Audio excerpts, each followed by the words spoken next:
Okay, everybody. Hi, welcome back to my channel. I'm here with another yes or no pick a pile reading. This one's going to be another relationship reading. I've got please like, share, and subscribe. I've got my favorite yes or no cards by Athene and Noctua. And I'll be using my soul coaching by Denise Linn, who is quickly becoming one of my favorites for the decks. I've got 3 decks by her and did not realize when I had done that.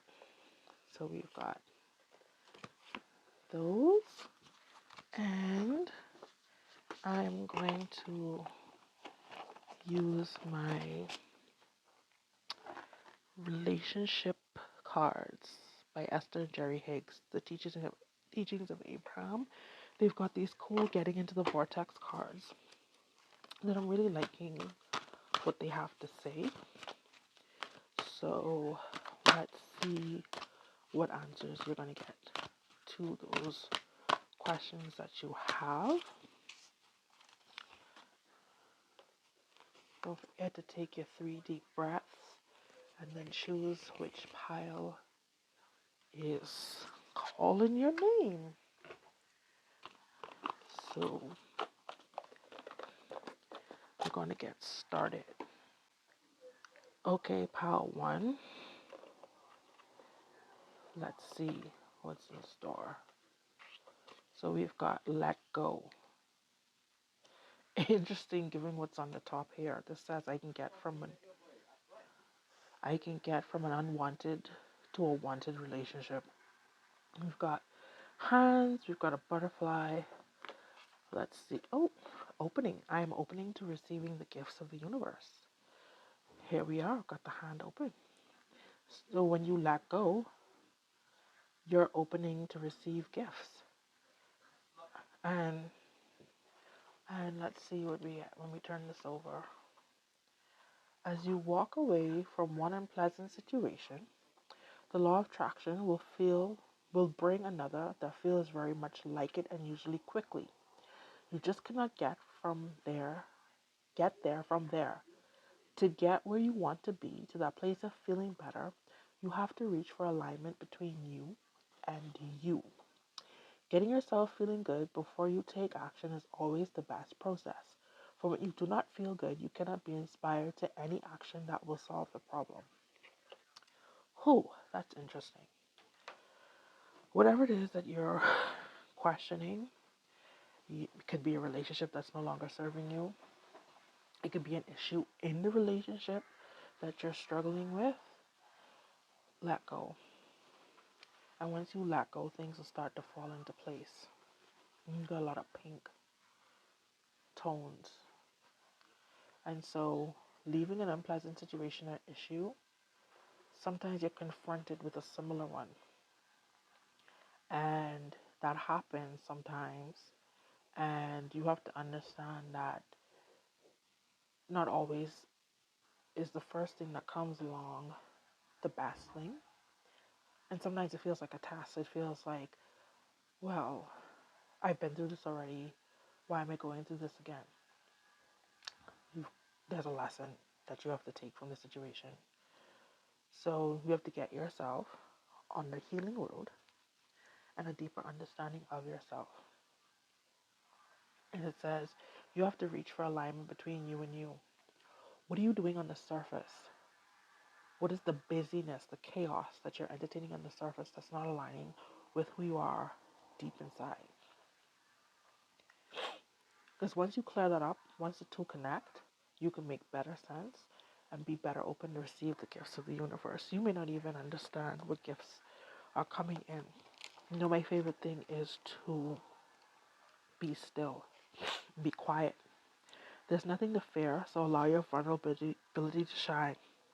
Stretch your arms open and exclaim, I'm ready. Stretch, expand, and venture forth. The doors of opportunity are opening for you. A closed hand can't receive. In nature, periods of contraction, winter, are followed by periods of expansion, summer.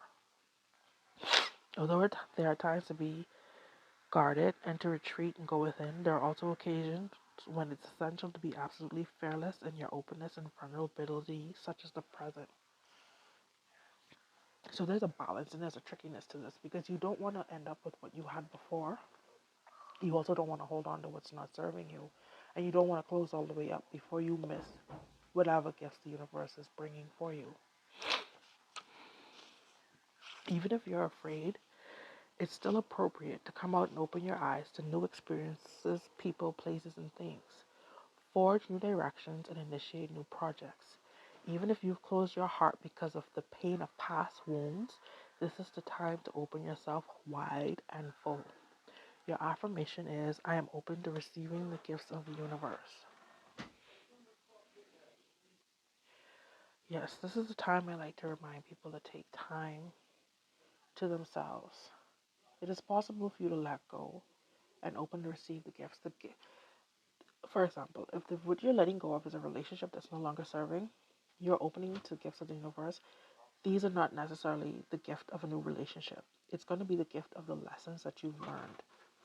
It's going to be a deeper understanding of yourself and your expectations.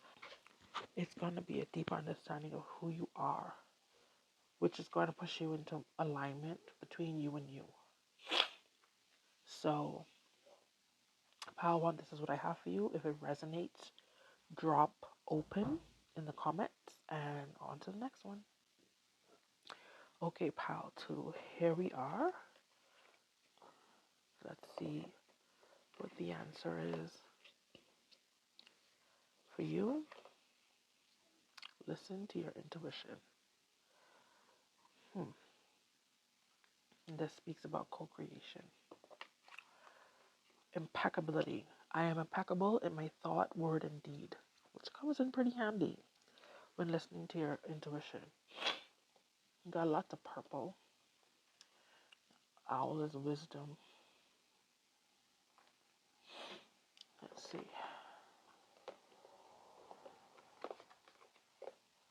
The individual creators who are coming together must be in a place of positive attraction before they come together, or nothing positive can come out of the co-creation. If you are negatively focused and not feeling good, you can only attract others who are in the same state of negative attraction.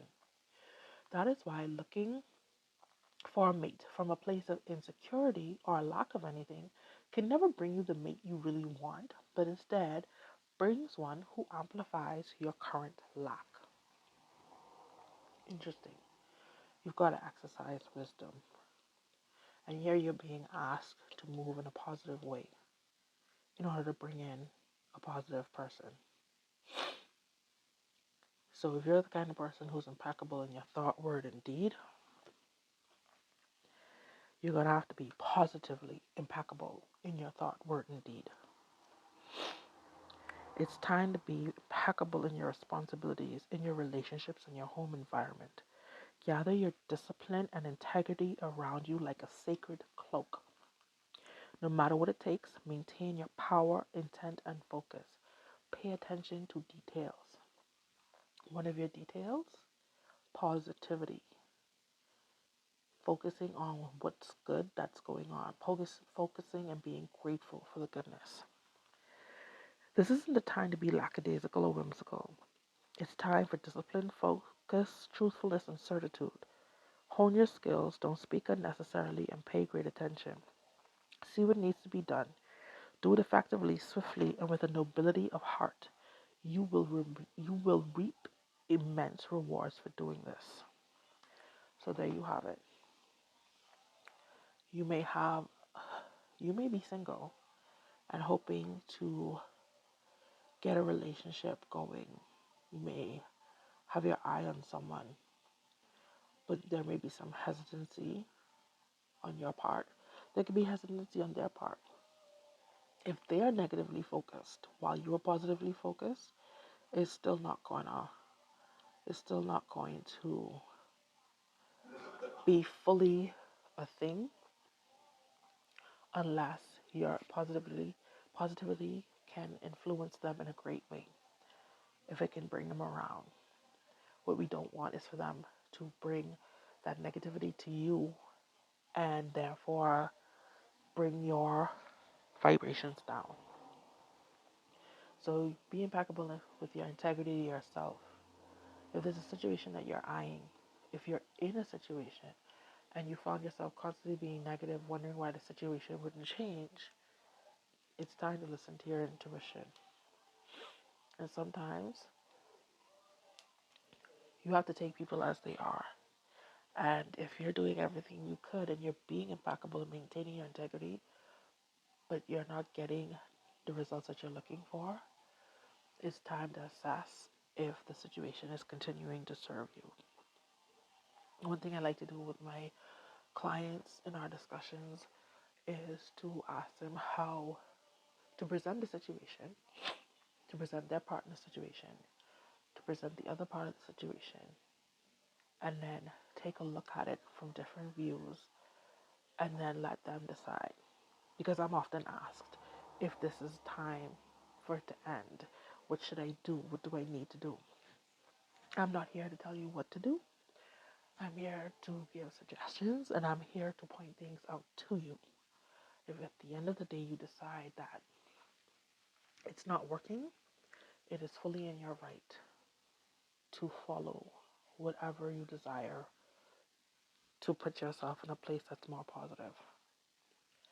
So if this resonates, drop the word listen into the comments and we'll be on to pile 3.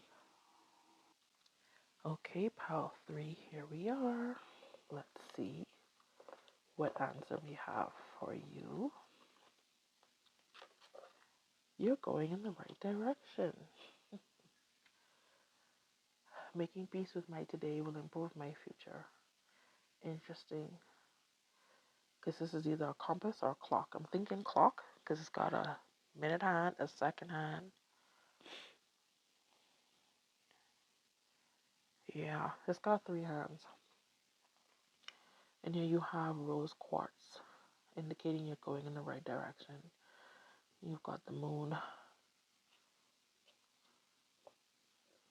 the hand, in the same type position.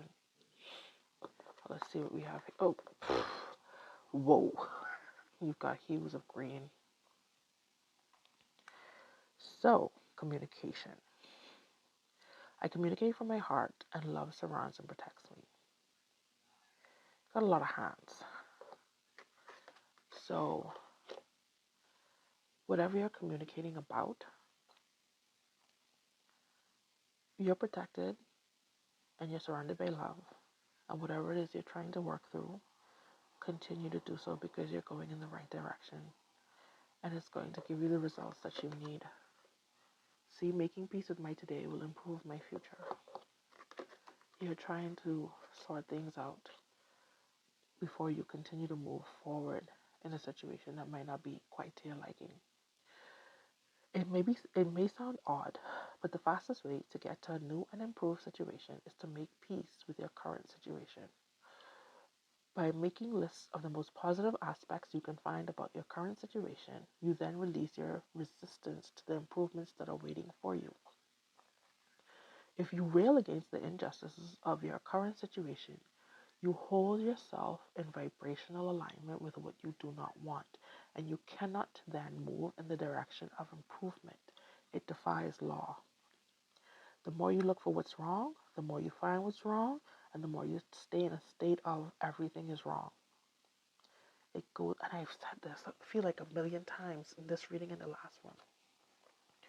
It goes back to gratitude and understanding and knowing what you're grateful for, finding things to be grateful for, and then it goes to accepting things as they are.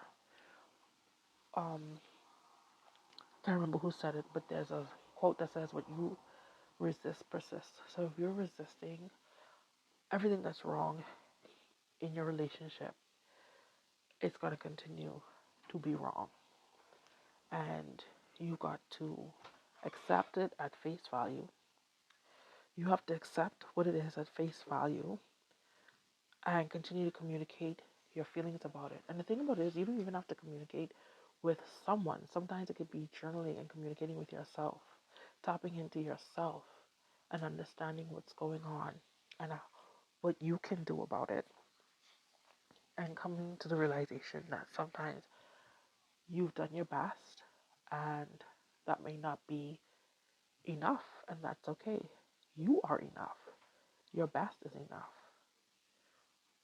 But sometimes it isn't, if you get what I mean. And what does it say? By making peace with where you're at. So sometimes we carry a grief into how did we get here? What did I do wrong? I'm never going to do this again.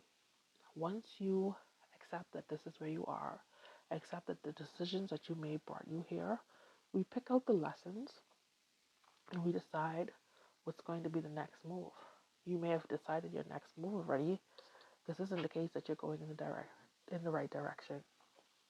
That could be away from the relationship. That could be further into the relationship. That's totally up to you. And you're doing a good job of being clear and concise in your communication, and that's what you need to continue to do. Be willing to stand before the crowd and share from your center. Communicate from your heart and speak truth without hesitation. This isn't the time to be shy and hesitant, but time to heal through communication. Discretion is the better part of valor. However, sometimes it may be fear rather than discretion that keeps you from communicating. Communication restores trust and allows you to clarify your ideas, your positions, and your feelings. It can be healing when you share what has been withheld. Now is the time to take a risk and have the courage to speak with forthright clarity. Share the unspoken darkness that lays heavy in the heart. Even if you're afraid, declare your love for all to hear without fear of being rejected or misunderstood. When you do this, transformation and healing can occur. Like I said. And look, you see, it says that love surrounds you and love surrounds and protects you. You've got helping hands. You've got helping hands. So tap in, lean on those helping hands, and continue in the way that you're going to get the results that you're seeking. If this resonates, drop the word direction in the comments. Please hit the subscribe button. Please hit the like button. Please share. And I will see you in the next one.